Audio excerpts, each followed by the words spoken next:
So Rovers returning to action this midweek, taking on high-flying promotion-chasing Watford. Of course, all sides were, of course, unexpectedly called off from the tragic events happening with the royal family back in the United Kingdom. Can Rovers roll into midweek action and get the result that they desperately need? We're going to take a look at it, all of it, next.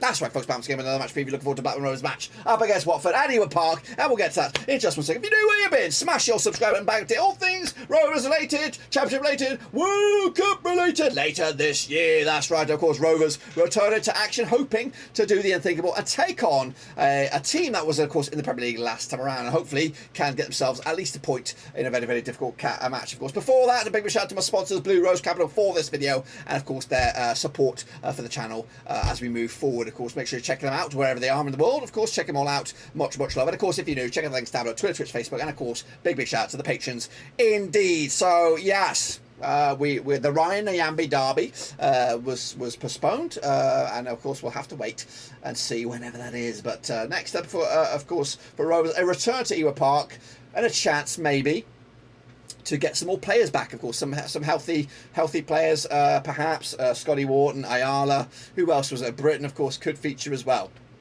So let's take a look. If I can get my bloody thing right, there we go.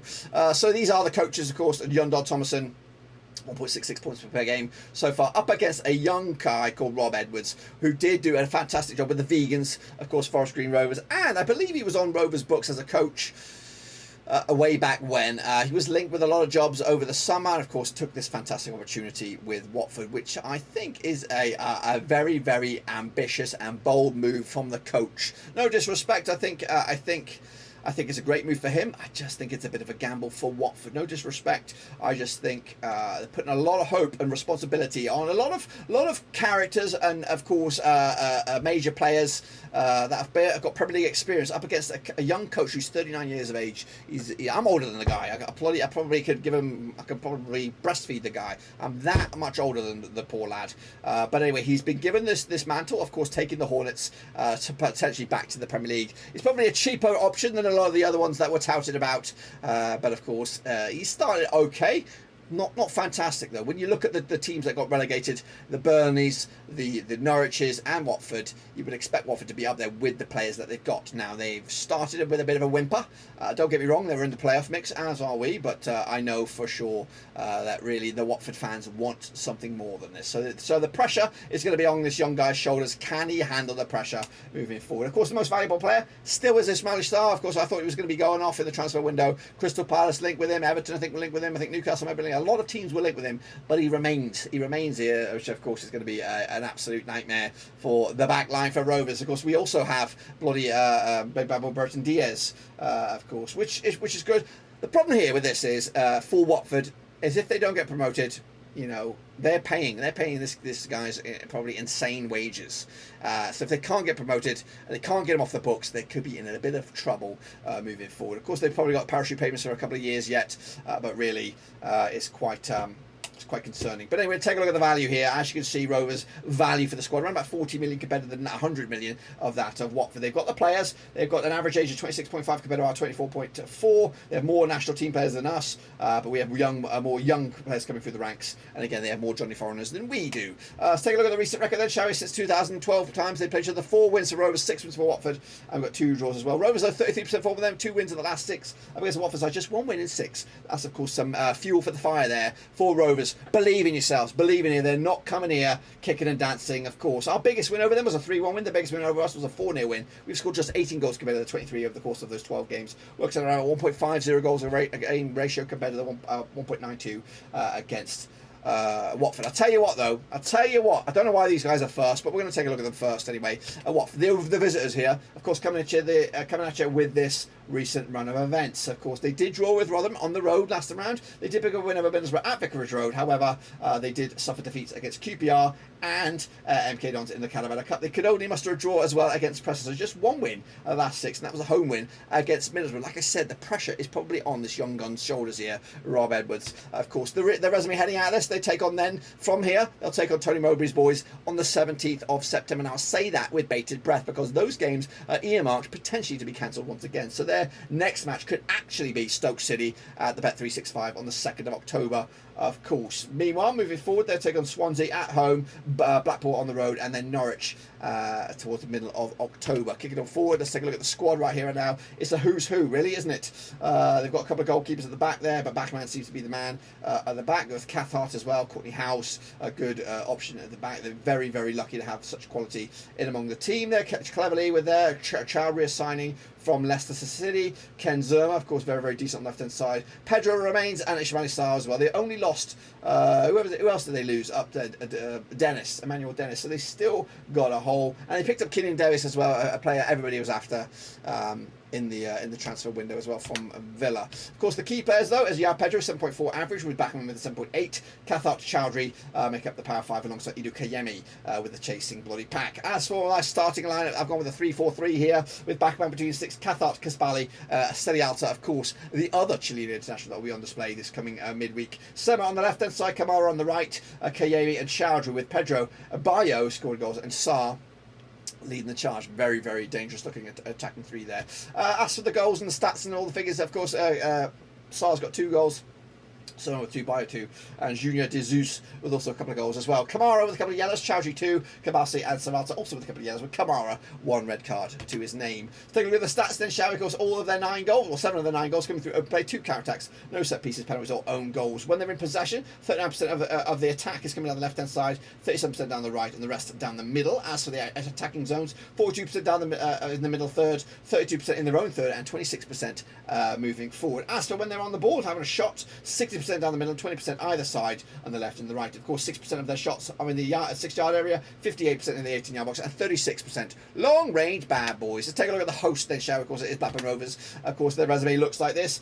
Pretty hit and miss, really hot and cold, hot and cold, hot and cold. So we lost one, we won one, we lost one, we won one, we lost one, we won one. Of course, so we are in theory due a win. If the sequence is to work its way out, if it's to follow a formula here, we're hoping and expecting a win. Are we? Of course, yes. Heading out of this game, we're expected, like I said, to take on Luton Town at Kenilworth Road this coming weekend. But we do imagine that these games are going to be postponed. So I'll have to wait and see for that. If that's the case, our next game will be against Millwall, and I'll be coming back from San Diego, I believe, on that day. So I don't know if I'm going to do a watch up or do it in a car, or maybe Pete will be taking the reins on that one. Then Cardiff away, Rotherham, and then of course the part 1 of our Tony Mowbray derby up against Middlesbrough at the Riverside on the 15th of October. Of course, take a look at the faces that shape up the place these days. Of course, our goalkeeper Kaminski is in the mixer there. Of course, we've got a young gun, young faces. Of course, Teo Aduna, Yarlow's in the mixer there. Callum Britton, Branky Costello is probably on his way out. We haven't seen Clint Mola yet. We've got Hedges, of course. It is, and of course McInday, Hurst, amongst of course Diaz, Smonich as well. It is, believe it or not, a completely different feel about this team here. I'm not too sure where the goals are coming from. I don't know who we should be pinning our hopes on, who should we be relying on this season to be the difference maker. We are very, very hot and cold in the form. We're very, very hot and cold in the personnel. We don't know if Gallagher's going to score goals. We don't even know if Dak's the real Dak at the moment. It is very, very hit and miss. But of course, as of right here, right now, these have been the star players for Rovers. Ayala, 7.23 average. Scotty Wharton, of course, we haven't lost with Scotty Wharton's play, so hopefully he's back for this game against Watford. He's had a couple more days rest.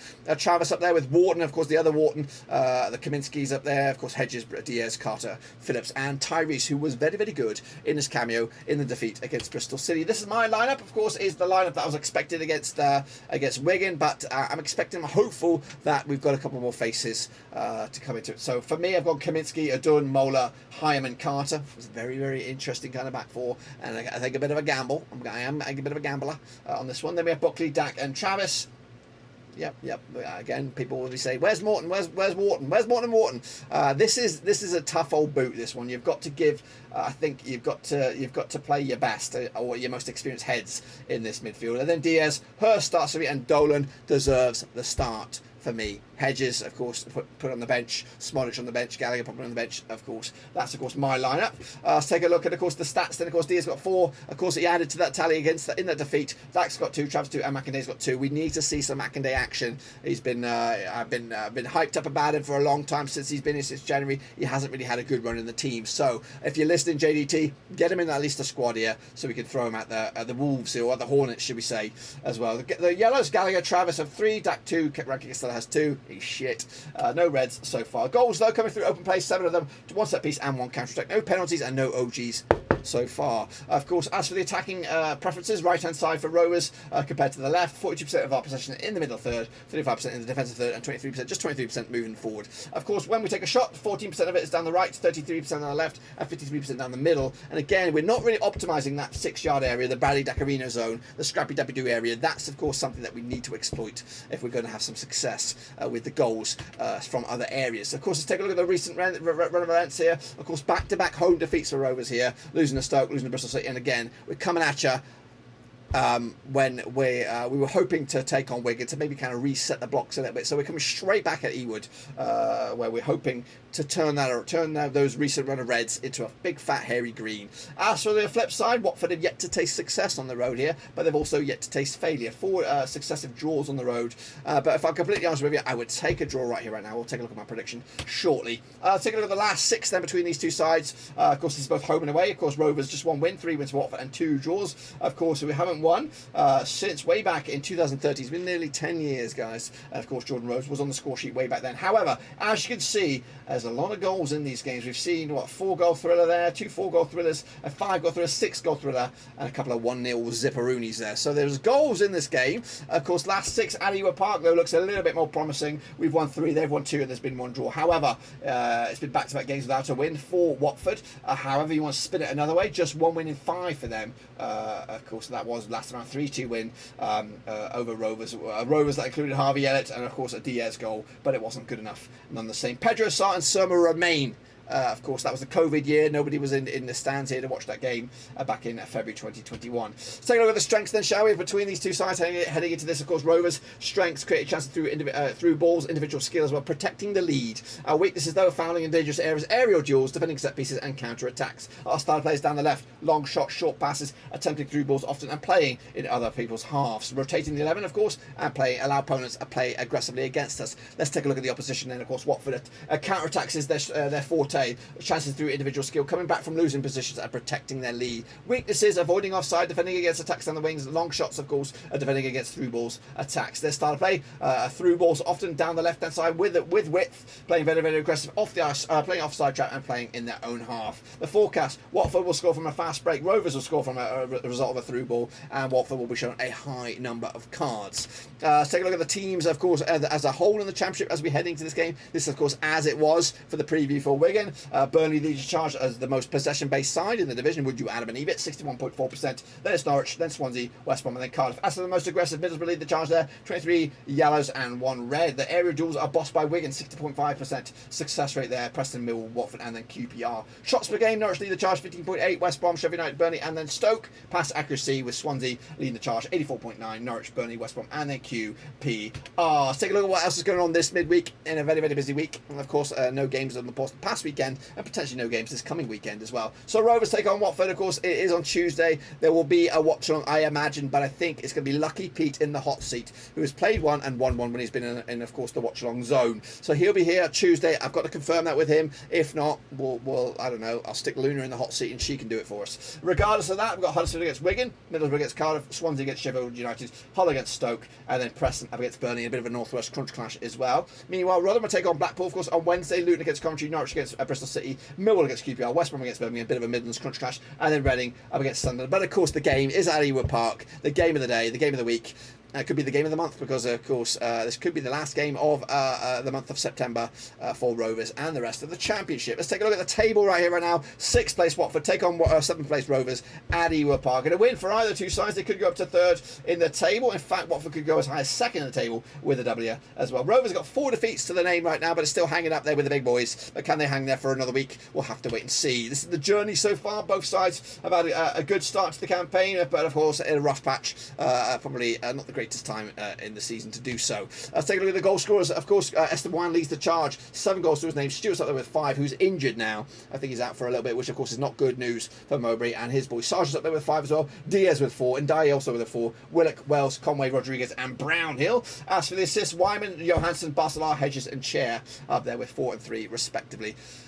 Of course, but what is my prediction? I'm going to go with a cheeky 1-1 draw, of course. I think Watford have got the talent, got the players, got the momentum, but have they got the right man calling the shots from the touchline? As for Rovers, they need a little bit of luck here. I don't think this is going to be a comfortable game to watch. I think it's going to be a difficult game to watch, and I think we're going to be on the back foot, soaking up the Watford pressure for a large amount of this game. I think they've got the players, they've got the individual, but Rovers are just going to have to ride their coat, just take their one chance and run with it, and hopefully it will be enough to get something out of the game. You never know, it might be more than enough, but of course, that is my prediction going with the draw here. Of course, make sure you smash your subscribe, smash the thumbs up, smash the little bell. Of course, a big shout out once again to Blue Rose Capital, of course, for sponsoring this part of the show, or this part of the channel. And of course, we'll look forward to this game, as of course, it could be the last for a couple of weeks, none the same. Of course, we'll keep you up to date with, of course, if the games down the road are going to be postponed, and we'll let you know either way what's going to happen this coming weekend as well. But until then, guys and girls, that is it. Smash your subscribe, smash the thumbs up, smash the little bell. But until then, we're done.